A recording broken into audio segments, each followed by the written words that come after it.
जय जगन्नाथ मुझे आपण को चाष विषय देखी जहाँकि भंडा चाष विषय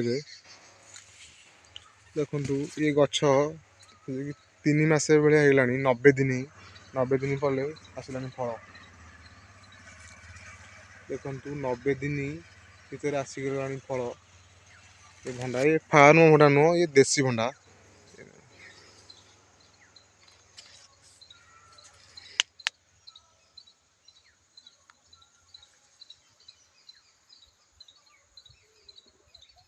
अढ़ाई भाया होगा 3 मास भितर फल हो जाऊँगी 90 दिन भाया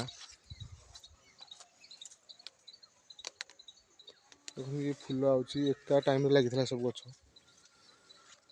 देखु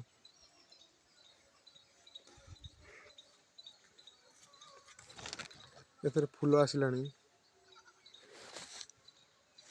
गोटे गोटे गचरे फल है फूल आस देखो धाड़ी गड़ा केमती एतरे कसी आसी टिके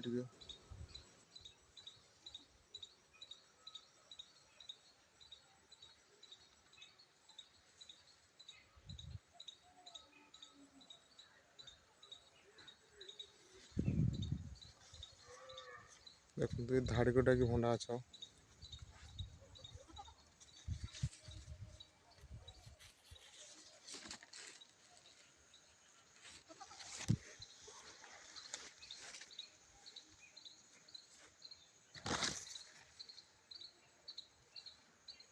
देखु ये टाइप भंडा केमती ये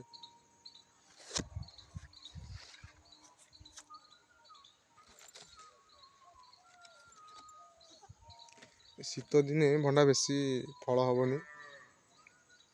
ये गोटे गोटे आस शीत पड़ा आज नवेम्बर 16 तारीख 2024 टी शीत पड़ा शीत दिने भंडा फलबनी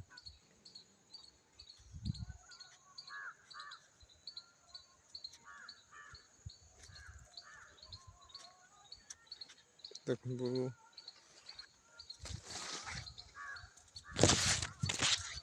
एपट देखी आपन को एपट देखनी